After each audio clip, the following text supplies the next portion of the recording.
Hi, good morning if you're on the West Coast like myself, or good afternoon if you're anywhere else. My name is Adam. I'm with Linewize, and we're super excited for today's webinar, Cyberbullying in 2025. Welcome in, everyone, and thanks for joining. We're going to give it a couple of minutes to let some folks trickle in. We're seeing attendees still joining, so please get settled in, and we'll get things going in just a minute. But thanks again for being here, and we're looking forward to this conversation.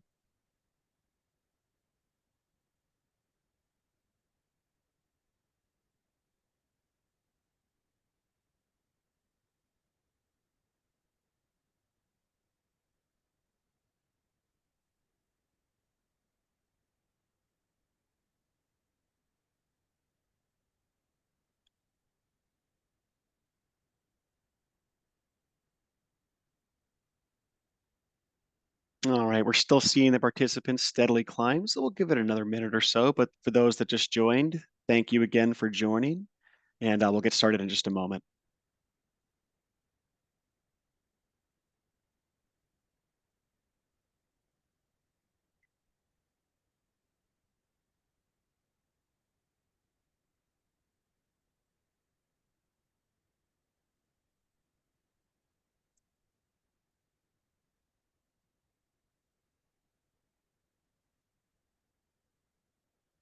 All right, it looks like somebody's already using the Q&A, so perfect. Thanks for jumping right in.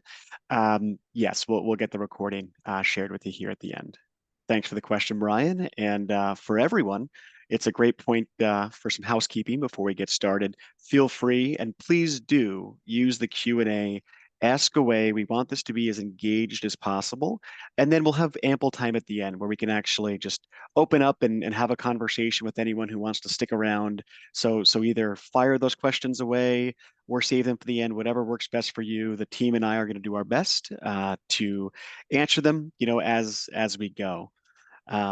Looking at the clock here, I think it's about time we get started. So again, welcome everyone.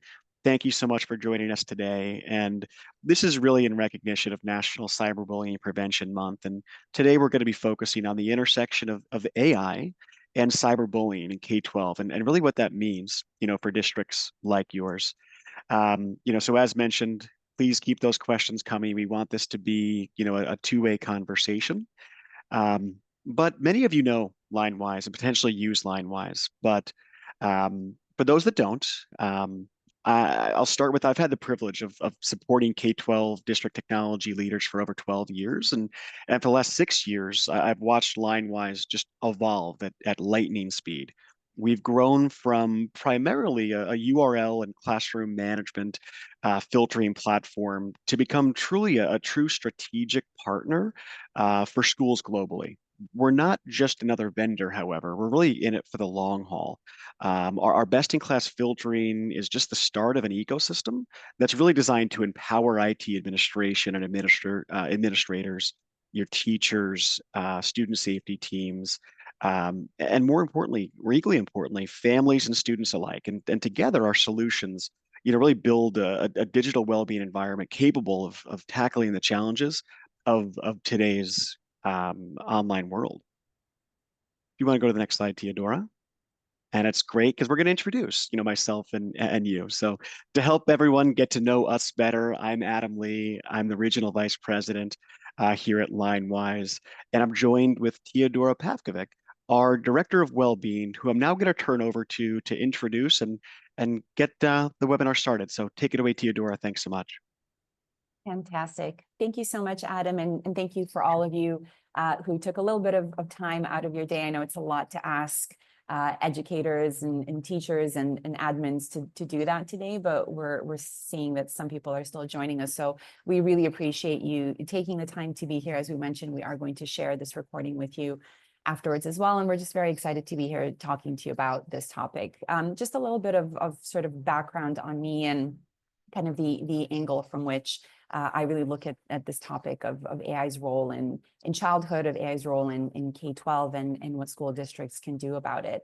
My background is a little bit atypical for what you would normally see at an organization like ours. I have a master's degree in clinical psychology. I've worked a lot in the educational therapeutic setting with young children, with teenagers, adolescents, young adults, all the way up to older adults as well. And for the past sort of decade or so, I've been particularly interested in online safety and digital well-being. And when we say digital well-being, we're really talking about that relationship that we have with technology, with our devices, and with everything that's housed within those devices as well, with that angle on children in particular, and those questions around how is all of this technology going to impact them today and tomorrow as well, and what are some of the sort of the proactive steps that we can all take as their teachers, their parents, caregivers, in order to really make those experiences online as safe and healthy for them. And so I'm really excited to be talking about this topic in particular. We're trying to sort of navigate this as it's evolving and unfolding, but we're also trying to if we can at all, get sort of a step ahead of it. And really look at this new normal that we're in, look at how children are utilizing AI, how they're doing it in sort of the private setting, in the school setting as well, and then talk about some of those challenges and risks and how school districts can really address this. So we're going to look at sort of that evolution of AI. We're going to be focusing, obviously, because we're talking about online safety, on some of those risks in particular. We're going to be looking at AI and kind of how some of those tools can be utilized in the context of cyberbullying, of harassment as well, and some of those challenges that we see schools having today, some of the experiences that Adam and myself have when we're working with and when we're talking with our partner districts. We want to get a little bit sort of into the weeds and talk to you a little bit about how exactly these tools are being utilized so that you have kind of a clear view on that.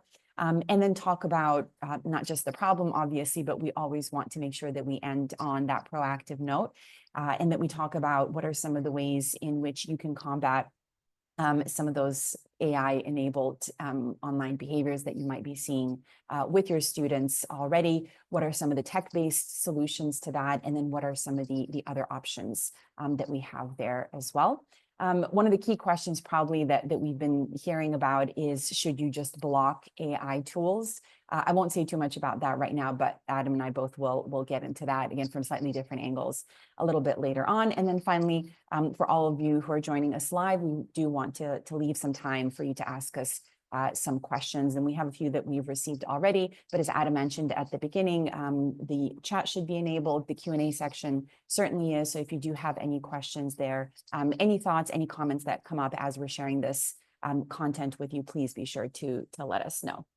So diving into navigating this new normal and what that looks like, not just for our students, but for all of us, really. We're living in this sort of tech-saturated world, and we've gotten to the point where AI is really seamlessly integrated into our everyday lives. AI is integrated right now into this platform that we're using to deliver this webinar to you, and some of you might be using some of those AI-powered features already. And in fact, very soon it will be completely impossible to not use a device that has AI built into it. And some of you may be tracking some of the most recent updates that companies like Apple, with the iPhone and Samsung are announcing as well. And so AI is everywhere. It's seamless, and it's going to become increasingly difficult to sort of notice it and to tell AI-powered technologies apart from those that don't have AI. And very soon we'll be in that situation where all of it really will be powered by AI. So the question for us in this K-12 context is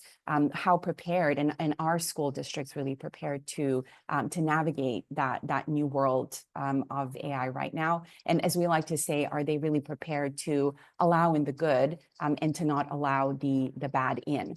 And when we look at sort of that trajectory, the movement of AI and that evolution, when ChatGPT first came out, so it was around the end of 2022, I believe it was, the first reaction to it was that fear around academic dishonesty and plagiarism. And that was really the first thing that a lot of school districts were focusing on. And among them, some of the biggest districts in the US, at least, decided to just outright ban AI.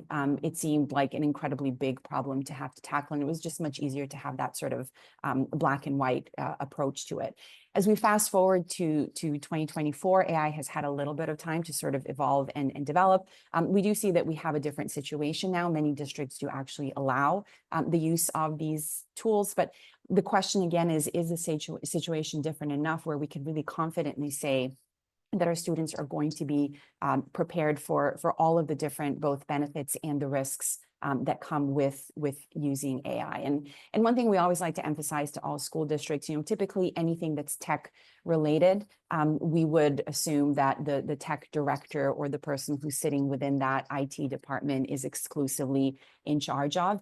Given this evolution of AI and the different ways in which we're seeing young people utilizing it right now, what we're seeing really is the reality, which is that all staff play a really integral role, each in their own way, when it comes to the proliferation of AI and then some of the consequences of the use and the presence of AI as well. So whether it is the IT leaders, it's the district admins, it'll be the teachers, it'll be the counselors, whoever it is. Really, everyone has a role to play, but it's incredibly important first that we understand what both again, the benefits and the risks, the pitfalls are. And currently we're seeing two key risks that have already developed, but they're on their way to even sort of further evolving. One really has to do with sort of AI as this replacement for social and emotional needs that have typically been fulfilled by the roles of friends and therapists. And I can't even believe that I've said something like that. In the year 2024, that's one of the big challenges that we have with our students. We see AI sort of replacing some of those functions. But then also we have this emergence of AI as sort of a tool that can be weaponized for the purpose of bullying someone, of harassing them, of demeaning them as well. And particularly we see this with the use of deepfake. So that, of course, given that it's National Bullying Prevention Month, something that's being recognized all around the world, we're going to be focusing on that risk in particular. And of course, it's always helpful to have a look at sort of what we're actually seeing on the ground, as it were, and see the sort of the movement and again the use of these AI-enabled technologies. So this is some of the information that we've gotten from sort of national polls and research that's been conducted. Some of this comes from our own internal work. The statistic there that you see that every 4 minutes, our safeguarding technology monitor alerted a school to a student that was suspected to be involved in a serious cyberbullying, bullying, or a violent incident. And this is recent data. This is cyberbullying in general, some of which, of course, would have involved AI-powered technologies. We then have the statistic that almost 50% of students, I'm sure it will reach that threshold soon, said that they were exposed to inappropriate deepfake content of someone at their school. And one of the reasons that this is really problematic is that we're still seeing an overwhelming majority of students say that their school district either doesn't have any kind of policy on AI or education being provided around how to spot deepfakes, but we also see the majority of students, according to some polls, about 60 or 70%, actually really want their school to provide them with that kind of education to really help them sort of discern and distinguish between what we could call regular content and AI augmented or generated content. We also see an overwhelming majority of schools say that they are actually concerned about the use of AI to groom students. This has come from our own internal research with our partner school and districts globally. And then we see a huge number of people, 24 million people who are on a regular basis visiting AI nude generator sites. You may have heard of Nudify sort of apps and platforms. And essentially what you can do here is take a photo of somebody and remove all of their clothing. One of the issues with this is that it's very easily accessible to everybody, including to students. One of the reasons being is that we're actually seeing a lot of these types of apps and platforms being advertised within social media platforms that, of course, are very easily accessible to children. And in particular, the Meta-owned websites and platforms and apps have had some issues with that recently, even though this, of course, goes against their terms of use, privacy policies, and so on. So this is a really, really big challenge, and something that, again, unfortunately, is very easily accessible to our students. As this quote says, it's really uncharted territory, uncharted technology that we're having to deal with. In a sense, we have somewhat of a repeat of when social media first came out, and we missed the boat on that one a little bit. And so I think it is very encouraging to see, for example, so many of you attend this webinar, seeing that so many people are really interested in these topics and are wanting to learn and are wanting to figure out really what we can do about this challenge. The challenge that we're seeing in schools right now, AI is sort of being weaponized in this way, in part comes from sort of the features of AI technologies, some of the reasons why it's very difficult to sort of wrap our heads around it, and also figure out a way in which we can really manage it and control it, again, let in the good and keep the bad out. AI tools, again, evolve and develop at an incredible pace, perhaps the fastest evolving technology of all time. It's growing incredibly quickly. It's getting smarter. It's very seamlessly integrated into our lives. It can be, for all of these reasons, very difficult to manage and monitor. It can very easily be exploited and weaponized because it's so difficult to sort of capture it and to detect it. And then, of course, on a sort of higher level, one of the big issues that we have, certainly here in the US, is that it's very much under-regulated, with state and federal legislation really trying to catch up. At this point, I do think we have somewhere between 15 to 20 states that have actually voted into law different types of regulations around AI. So things are definitely improving. They're just still sort of moving relatively slowly. And so let's look at what this actually sort of looks like. What are some of the different ways, the different categories of sort of approaches to utilizing AI in cyberbullying? One of the things that we see in terms of how victims are targeted is this sort of hyper personalization, much more than what we see with, for example, social media platforms and how we can be targeted there. So highly personalized profiling, data mining from public profiles. So many of us have so much of our personal information out there and available on the internet. Very, very easy to utilize that to sort of twist it and to manipulate that in order to intimidate victims. The ability to automate everything with AI is incredible. It's one of its greatest benefits. It's one of its greatest sort of selling points, if you will. But it's one of the greatest risks here when it comes to harassing and bullying somebody. So these AI-driven bots that make it very, very easy to automate the process of sending any type of harassing content to the victim, whether it's messages, whether it's comments, audio files, video files, whatever it happens to be. And then, of course, deep fakes, which is something that we know a lot of students are aware of. They're very, very concerned about it. They're expressing the need for our help in order to help them, again, distinguish between what is real and what isn't. So they're hyper realistic images becoming increasingly realistic, I would say, with every day. They can also be a video format, audio format as well. And again, they can be utilized in a lot of very malicious ways. So in order to blackmail somebody, to manipulate somebody, to exploit them. And this is probably the most sort of terrifying aspect of AI technology, in the sense that anybody, if they wanted to, could, for example, take screenshots of us right now and utilize our image to create pretty much anything that they want, utilizing these AI-powered technologies. And then finally, sentiment analysis. So using some of these tools in order to really do a much deeper dive into that person's emotional state, into their personality, into their character, into their preferences. There's really no limit there. Looking at their online interactions, whether it's on a professional platform like a LinkedIn, all the way to something like Instagram, and that utilize that against them. And these are a couple of real examples that we've had here in the US. We're seeing an increasing number of them emerge all around the world. These are just a couple of examples of how harmful AI can be, and how sometimes it can be utilized, I guess, by people who you wouldn't typically expect. So we had this one somewhat surprising example of a parent. This happened in Pennsylvania, who was utilizing deepfakes to to essentially create a really negative picture about her daughter's cheerleading rivals in order to try and help out her daughter. I think this so far is probably the only example that we've seen of this kind. But then this automated harassment in this example there with some students in Nevada is what we're seeing happen a lot more frequently. This is typically how we see things play out. The first example that we heard of, at least here in the US, of course, came from Beverly Hills High School, where we had a similar example happen. We're seeing the bullying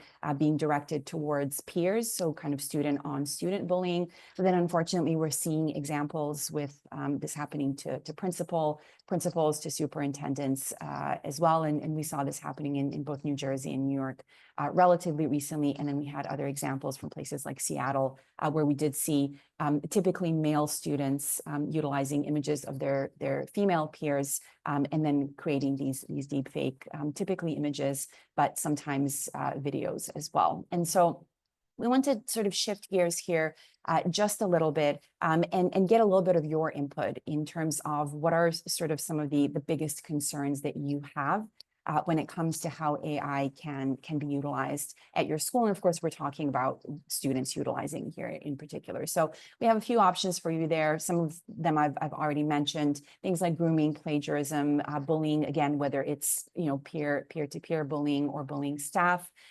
It being used in the context of substance abuse. The other sort of key risk that I mentioned earlier, which is students utilizing these AI bots as sort of therapists, as replacements for a therapist or a counselor. So in the context of more sort of mental health type topics. And then finally, from some of the research that's been done by organizations like Common Sense, we know that students do also use AI just for sort of fun entertainment purposes, to create videos, to create music. But this, of course, can be quite distracting, especially if they're doing it in the middle of class. So that final option there is that element of distraction, which of course is being talked about a lot in the US in particular nowadays, with a lot of conversations around, what do we want to do with cell phones in the classroom, let alone AI. So a number of different options for you there. We might give it another maybe 5 or 10 seconds.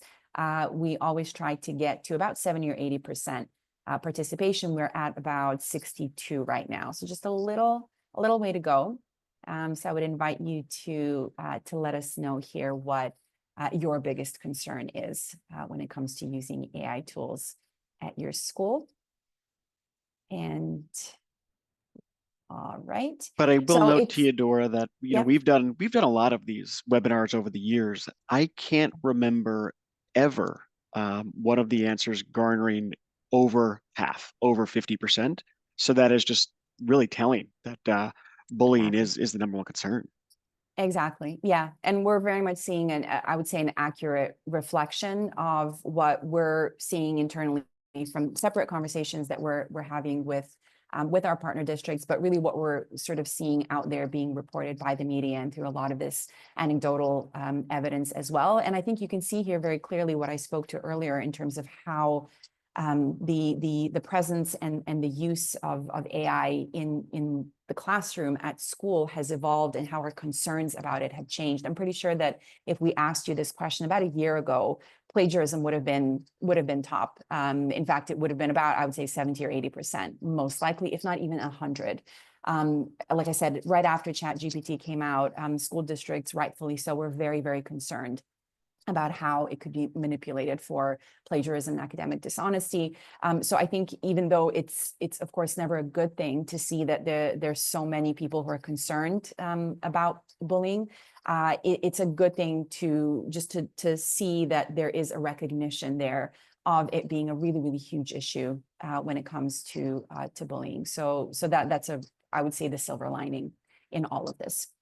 So before I hand it over to Adam, I just want to take a few minutes to sort of look at what are those actionable steps that we can take. And Adam, of course, will go into a lot more detail on this. But what are some of the ways in which you as a school district can start thinking about combating AI-enabled cyberbullying? Of course, there is no such thing as sort of solving that problem. They're really only techniques and strategies that we can implement on an ongoing basis. In part, they're going to be preventative. And then in part, we're going to want to know what we're going to do in those worst case scenarios. And Adam will be covering off on some of that. But in terms of some of the preventative measures, again, things that we have seen nationally that have been sort of working quite well, and things that we recommend as well. For one is to have clarity around a policy that is specific to the use of AI. At this point, I think the percentage is still quite low. I think it might be below 15 or even 10% of school districts in the US who say that they do have a policy around the use of AI. So if you don't have one already, it would be really important to start thinking about building one up, creating a diverse work group, first of all, that is going to help inform that process, that will consist of students and teachers and senior admin, and of course, everyone who's in charge of tech at your district and the counselors, psychologists. Really try to get in as many perspectives as you can. Be very clear about both the do's and the don'ts to make sure that not only your staff, the staff are sort of the easiest or the easier group to communicate this to, but to really make sure that the students are very, very clear on what those boundaries are when it comes to the ways in which it's acceptable to use AI and the ways in which you really don't approve of as a school district. And then finally, one of the things that we're seeing, again, perfectly understandable, is that a lot of school districts are unsure when it comes to sort of their legal obligations and things that they need to do, again, in those worst case scenarios. For example, when deepfakes are being used or some of those Notify apps are being used. So by all means, make sure to take those legal considerations into consideration and seek out any legal support that you might need. Education is a really big piece here. Of course, not surprisingly, educating your student body on digital citizenship topics, on media literacy, again, being able to spot sort of the real versus the fake, and then creating tech agreements, helping your families create tech agreements at home. We're going to be talking about community education a little bit later, but also making sure that there's that tech agreement within the classroom, within the district, that there's that understanding around what sort of the acceptable use policy is. And then finally, and this is the piece that Adam will be delving into, the technology-based solutions. So content-aware filtering, that detection of digital threats. I was talking about monitoring a little bit earlier on. Again, Adam will be talking more about that. And then that community side of things, really providing those resources to your families, to parents and caregivers through online safety hubs where they'll be able to get their questions answered, and then providing them with some options to really be more involved in their child's digital journey and to have a little bit more insight and a little bit more sort of control around their time spent online, essentially. I just wanted to highlight here again the importance of educating the school community and a couple of different sort of key recommendations that we have here. Again, revisiting any tech policies that you might have in place already. Pretty much every school district will have these already. Looking at revisiting your bullying policies as well. Bullying is probably as old as time, but of course, we're constantly getting these new tools that young people can utilize in order to bully each other. So updating that, resharing that, really being very clear again and explicit about the sort of the AI enabled threats there and how you're going to address those as a district. Digital literacy, again, which is so incredibly important, really implementing those digital programs widely to teach students and staff and parents and the whole community about AI technologies, and really making sure that it's not a sort of one and done seminar that maybe happens once a year, but really incorporating these lessons on an ongoing basis into your curriculum, and ensure that you're really facilitating that topic very, very frequently. The students and families know that this is something that they can talk about and learn more about at your school district. And then finally, and I'll come back to that in just a few minutes, partnering with parents, parental involvement, engagement, education around this is incredibly important to really create that unified front, to really get on side and make sure that you're tackling this together, because of course you'll be stronger together, making sure that parents understand what these risks are within the context of cyberbullying in particular. And again, it's not really a sort of one and done approach. We want to do this on an ongoing basis, really make sure that we provide parents with a lot of resources, implement a consistent communication strategy with them. Don't be afraid to over communicate with them, but really make sure that they're aware and that they're on board and that they know what all of your policies and approaches are as well. So I'm going to end there on that educational note. We haven't gone into the technology side of things that much. So with this, I'm going to hand it over to Adam, who has a huge amount of experience when it comes to discussing these topics around how we can utilize technology to tackle some of these really unprecedented challenges that we're seeing with AI technologies in the K-12 environment. So over to you, Adam. Theodora, thanks so much. Really appreciate it. And those are all really great practical strategies, for addressing this issue. But as you said, these are uncharted waters. And sort of to recap, we know that AI has seemingly come out of nowhere, and it's frankly upended the way we manage student access to online resources. I guess if there is a silver lining, it's that, this AI boom sort of happened now as opposed to 3 or 4 years ago.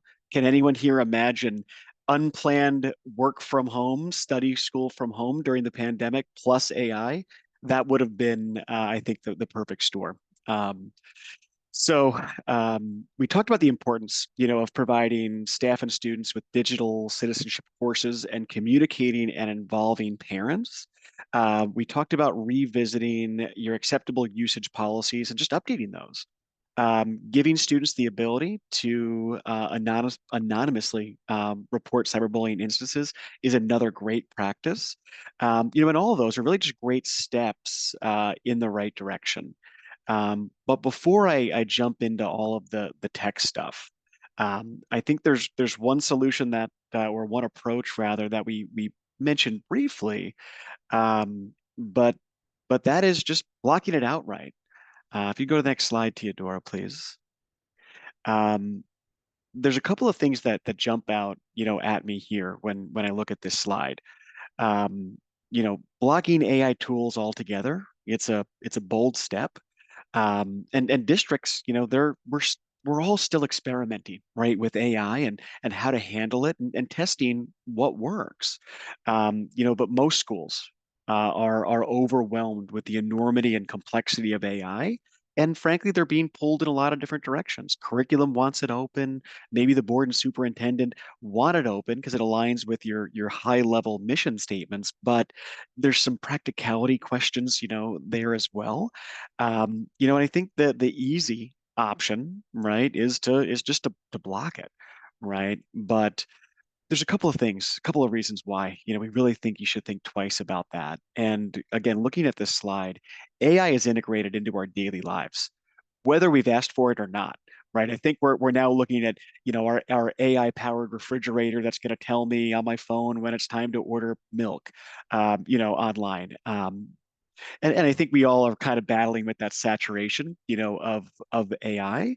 But again, it's being integrated into our lives on a daily basis. But on the other side, and we want to teach our students, to use these tools, responsibly. But some of the other points here, and there is, both pros and cons, on this slide, um, are AI is easily exploited. I don't know how many of us heard of Nudify, before this session, but I bet some of you are probably checking your web filters now to ensure that those tools are blocked. But I think the pros are steadily tipping the scales now in favor, of opening up AI tools. So restricting access completely, it really does keep the district, in the dark. It's similar to at the turn of the new millennia saying we're going to block all of Google and search engines, right? There was a lot of fear in the late 90s, and 90s about, Google, and that's going to take over, the world in a negative way. But when you embrace AI tools and have the right capabilities to manage them safely and effectively, we think that your district, can achieve a lot. You can gain valuable insights.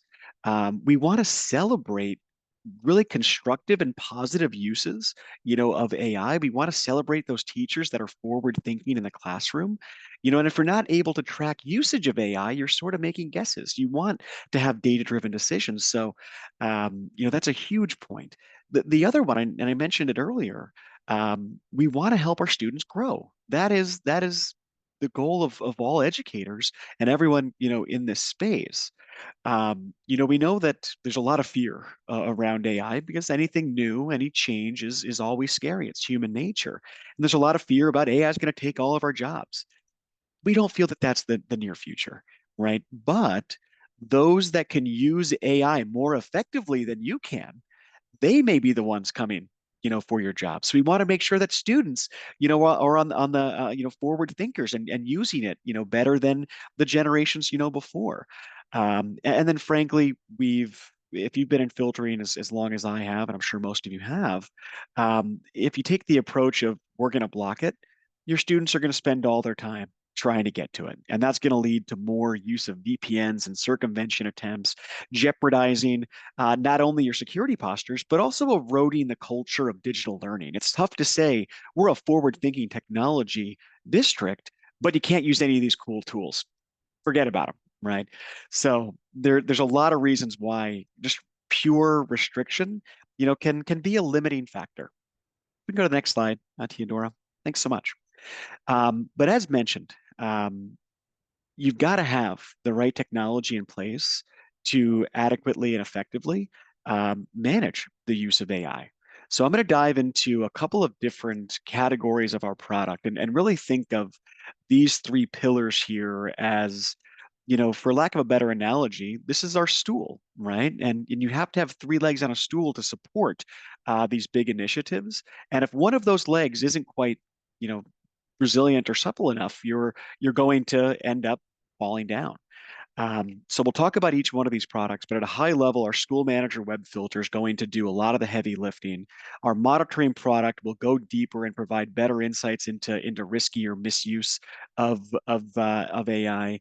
And then to really cement and echo Theodora's message, technology in and of itself is not going to solve all of these problems, especially when it or maybe problem is not the right word, a challenge such as this.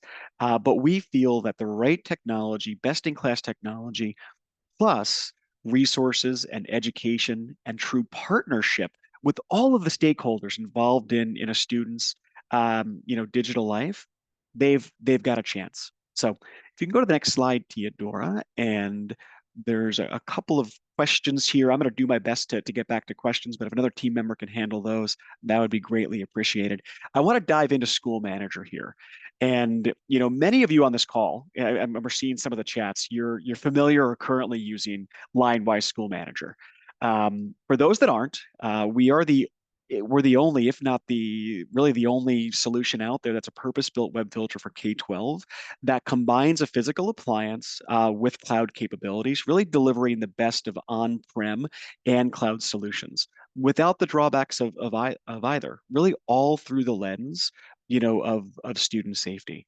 But as the digital landscape evolves, you know, 5 years ago, especially 10 years ago, students didn't spend 90% of their days behind a screen like they do today. As that landscape evolves, so too must your web filter.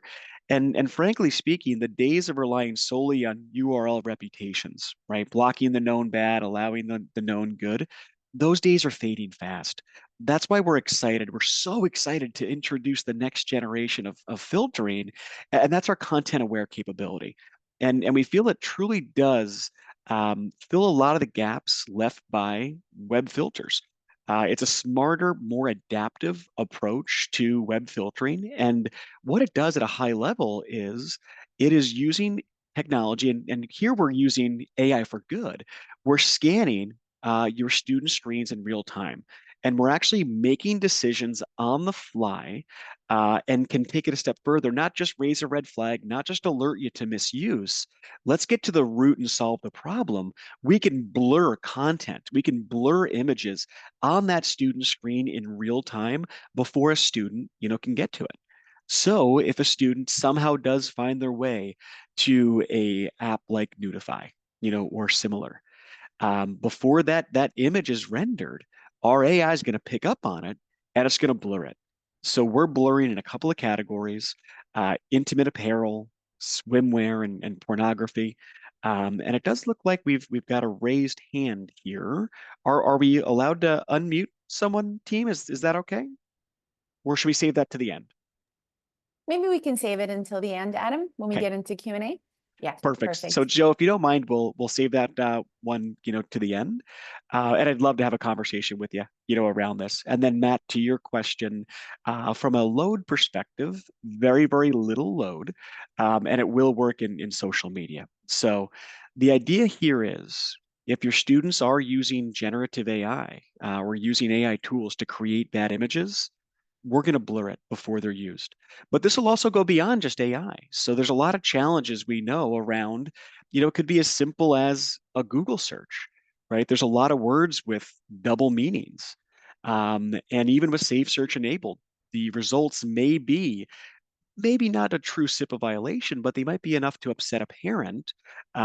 This will blur those images, as well. Conversely, to that performance question, Matthew, we don't want to be over blurring. So you do have the ability to add to an exclusion list. So your LMS or any trusted content providers, you can add those. We won't do any blurring there, but it is an added level of content filtering, and we think it's the first step towards a web filter that's not reliant just on URL filtering, but actually is a smarter filter, making decisions locally on the fly. Because what we want to grow to and what we want to get to is a place where we can allow more of the internet, more content, and only block the bad. So this is that first step towards it, and we couldn't be, more excited about it. Um, However, thinking about just your filter, right? We'll take a step back. There are things that you can do with Linewize, especially, or with many other filters. A couple of things that I'd recommend would be if you are going to allow generative AI and open up these AI tools, use our red flags around academic dishonesty. So if you do have a student who is appearing to use AI for plagiarism, we'll bring that right to the top of your dashboard, or with alerting, you can let that counselor or principal know locally when that is occurring. Two, if you are concerned about maybe the volume of activity, to AI, you can set some red flags and receive, warnings around some misuse. And then finally, with Linewise, you're able to set some robust policies. So these policies can be time-based. Hey, maybe we allow AI outside of school hours, or maybe if you're using our classroom management platform, ClassWise, you can do things like we're not going to allow students to get to AI all the time, but when a teacher can supervise via our classroom management product, they can open it up locally on their side.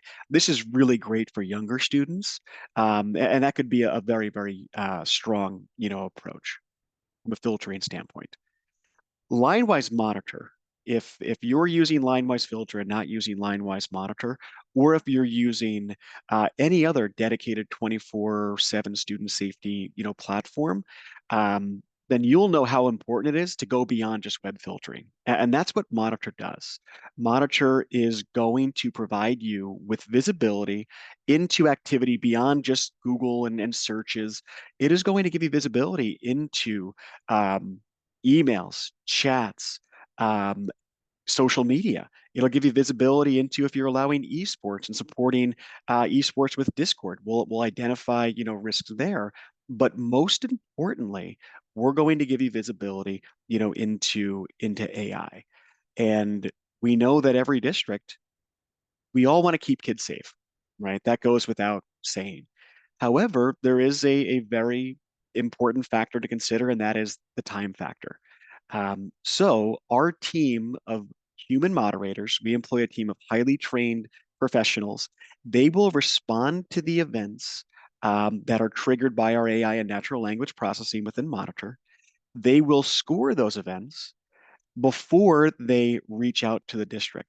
They work 24/7, but they're in place to distill false positives to ultimately decrease the workload, on the district. We don't want to create any excessive IT burden, on you and your teams. But we do want to expand that visibility into all student behaviors and activities, and we want to make you aware of those high risk events across 7 categories as soon as possible. The one point that I really want to drive home here is, and this is especially important for anyone, who may be using a competing student safety monitoring product, is that Linewise monitor will give you that visibility into places like ChatGPT or other AI tools. And that is so, so important, right? We want to shine a light into all the applications that your students are using on a daily basis. We want to identify, that high risk activity, that misuse. And, when I think about, some other competing tools that are API driven, they're simply not going to give you as all-encompassing and robust visibility outside of Office 365 and the Google Workspace. However, Linewise Monitor, will be able to identify if a student is, doing something inappropriate or worthy of at least a quick review by the team within AI.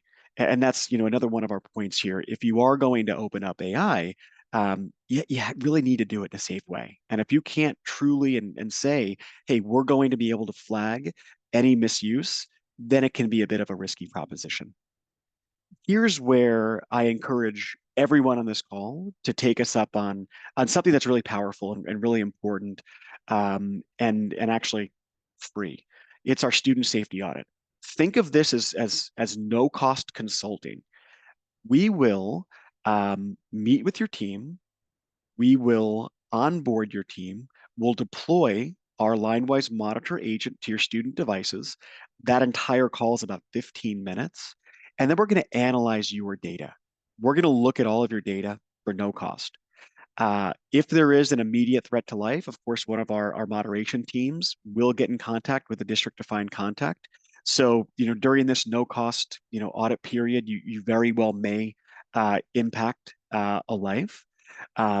But at the midway point, we'll review data. We provide a very robust report that you can then, provide to your various teams, your board, your superintendent, show them real data, show these real risks.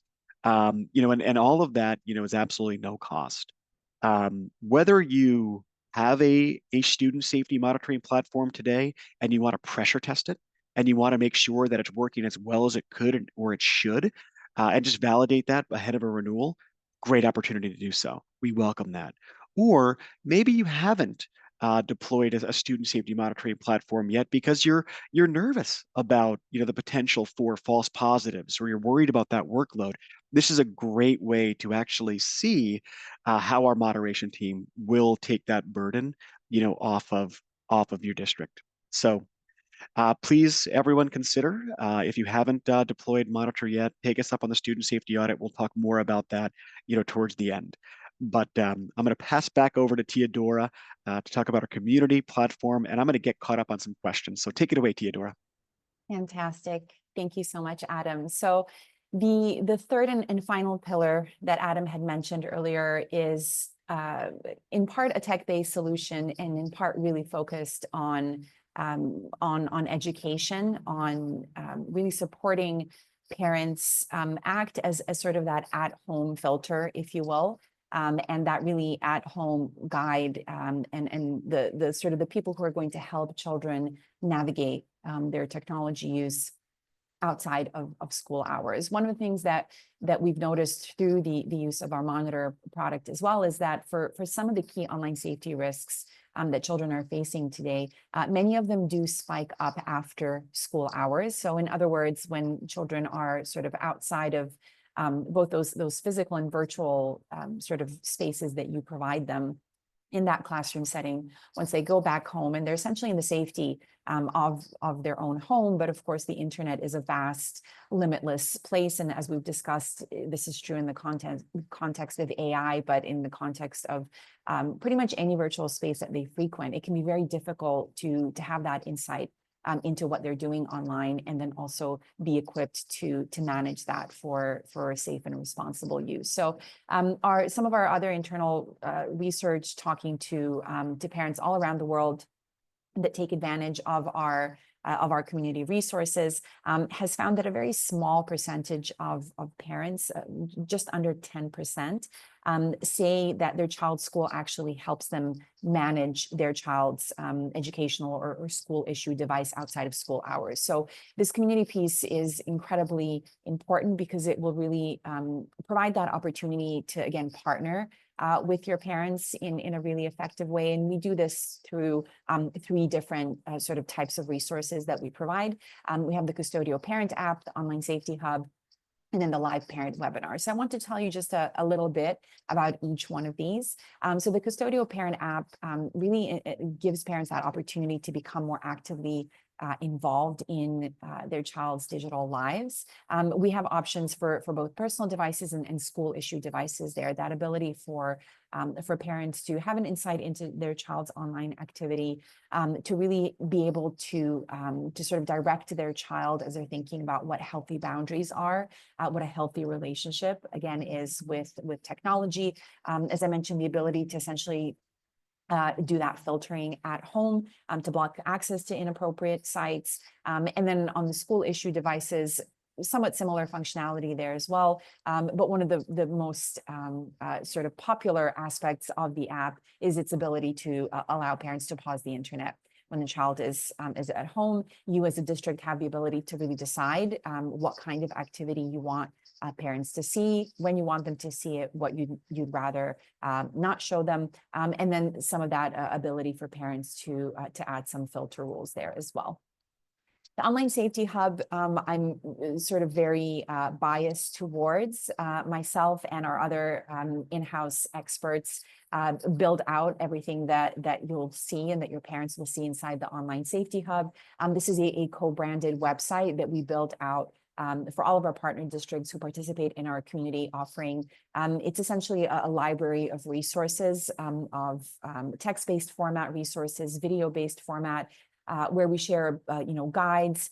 We've done over 300 app and game reviews, really detailed reviews of all the different spaces that children might be spending a lot of their time in. And then, of course, expert back advice and recommendations and tips and tools and PDF templates that will really help guide parents through some of these really thorny, complicated online safety issues, and really provide them with some of those actionable steps that they can take in order to make sure that their child's online journey is a lot safer and healthier than perhaps it is at this moment. And then we also have a staff section of our Online Safety Hub too, for any staff that are looking for some additional resources, insights around things like cyberbullying, the impact of pornography on the teen brain. We mention topics like mental health, sexting. We don't really shy away from any of those really complex issues, provide lots of conversation starters there. So it's just really a fantastic 24/7 tool and resource that both parents and staff can use. And then third and final, another sort of piece here that I'm particularly excited about. These are the live parent webinars that I personally host with all of the groups of families, of parents, of caregivers at our partner districts, really providing parents with that ability to sort of have access to me directly, to ask questions around any issues they're seeing in the home, getting some more advice. And then it also just enables me to dive a lot deeper into some of these topics. So some of the recent topics, for example, that I've delivered webinars on just this week, in fact, things like age-appropriate technology use, device ownership, how to introduce a child to technology, healthy screen time. What do we mean when we say healthy screen time? And then, of course, we're getting a lot of requests for AI-related topics. So how are teenagers using AI? What are the benefits of AI? What are some of these darker aspects of AI use? And there are just a lot of other different and really useful topics there. So that sort of, in short, is that community piece, is the way in which, as Adam mentioned towards the beginning of the presentation, we do provide those tech-based solutions as well, but we feel very strongly about providing this educational and engagement piece as well to really make sure that the whole community of all the trusted adults around the child are informed, they're aware, they're knowledgeable, and then they're a lot more confident to act on some of these online safety risks and make sure that students' experience is as safe and positive and healthy as possible online. So I'll hand it back over to you now, Adam, to give us a recap of what we've talked about so far. Thanks, Teodora. And for anyone on this call, who is a Linewise partner district, if you have not taken Teodora up on one of her parent webinars, do it. An incredible resource as you've seen throughout this webinar, but it is such an impactful kind of moment for districts. We're seeing districts that have done one now booking out for the rest of the school year and next. But with an eye on the clock here, bringing it all together, there's a couple of things we want you to walk away with. Make best use of your content filter. You've already got capabilities, so make best use of it, whether it's Linewise or not. Next, ensure you're effectively educating and supporting your school community, your parents, your students. Make sure everyone's on the same page. AI is really cool, but it is scary. But new things are scary. We can get through it together and really use it in a great way. And finally, when you do decide to open up AI, or if you've already opened it, it's so critical that you've got a tool in place to make sure it's being used well, gain insights into how much it's being used, and kind of prioritize and celebrate the successes with it, but also ensure that you've got a tool to keep it safe. So we're not seeing the cyberbullying and also the really risky things. So with that, we're gonna launch a poll, and this is where you get to tell us what you would like to learn more about, and one of our team members is going to get in contact with you right away. So don't be shy, and it's okay to say all three. In fact, we encourage it.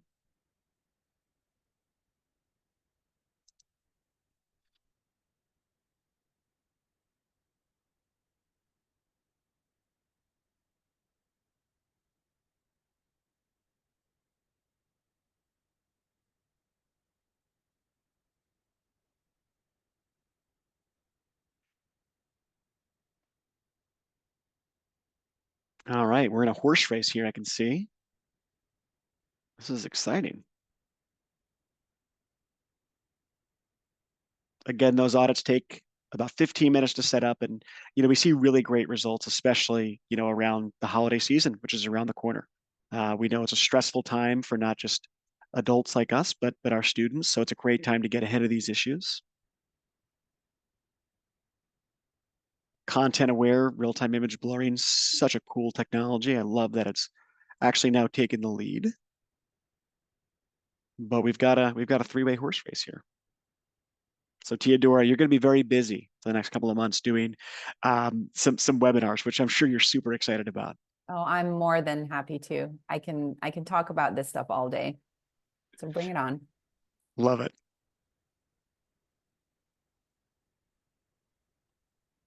All right, maybe give it a few more seconds. Let us know which one of these or more, as Adam mentioned, you'd be interested in. All right, I'll close that down. Fantastic. All right, so we have come to the end. I know that we had a few questions that came through in the chat and through the Q&A. And as I mentioned, we did get sort of a couple of questions beforehand. I think in the interest of time, I might just combine those, Adam, and we can maybe address them. Obviously, districts often have questions around what other districts are doing and what does that actually look like? What are some of the sort of the things that we're observing there? So what are we seeing in terms of the best practices that other districts are implementing when it comes to managing AI tools in particular? And then we had sort of a follow-up question there around AI generated images and how districts are handling that. So I'll hand that over to you. The one thing I just wanted to say is to kind of reemphasize the importance of having that policy in place. As I mentioned, some of the polls show that about 60 or 70% of students say that their school either doesn't have a policy or they're not aware of it. And so even if you do have a policy in place, I would encourage you to over communicate it. It might be that your families and students are not aware of what it is, but that's one thing I would say is sort of a best practice that I think is really, really important, just sort of on a fundamental level. Yeah, the first thing I would say is no district has the perfect answer. So if you're sweating a little bit, worrying that your neighbor's got it all figured out, first and foremost, they don't. Everyone is in this together, and we're all navigating those uncharted waters. But what we are hearing is more often than not, we are seeing AI being allowed. I think in the younger students, it's being blocked more so, but there are a subset of districts that are blocking it outright, and I think that's causing some internal strife. But I would say over 50% of districts that I speak with, are allowing, AI, but they're doing so, and they're admitting they're I'm not going to name any names, of course, but they're saying, hey, I'm maybe being forced to do it, and I'm a bit nervous and trepidatious with it, or hey, I'm rolling the dice, and here we go. I think the answer is and remains education, and then having a way to cover the broad strokes, and that is images being created. If you can blur them, do it. There's not a lot of tools out there that can, so maybe take us up on content aware, but ensure that everyone's on the same page. And if you are going to allow it, I think also putting it behind a or through a positive lens is showing some really good returns. Fantastic. All right. All right. Well, again, in the interest of time, we could talk about this for many, many more hours, if we wanted to. But I think we'll just wrap up here. I want to say a big thank you to everybody who joined us live. Thank you to all of you who have shown some interest in this topic and are watching a recording of this. Please let us know if you do have any questions about anything that we've shared. Please feel free to reach out to us if you'd like more information about our community offering, about Monitor or Filter, any of the other things that we mentioned, any of the other products and sort of strategies and approaches. Please feel free to reach out and let us know. And I also want to thank Adam for being such a fantastic co-host, as always. Pleasure's all mine. Always great speaking with you, Theodora, and I learned something every time, and I hope you all did as well. And just thanks everyone for combating this or facing this big challenge. It's going to be really cool if we do it right. So thanks again for taking it on, Thanks, everyone. Have a great day. everyone.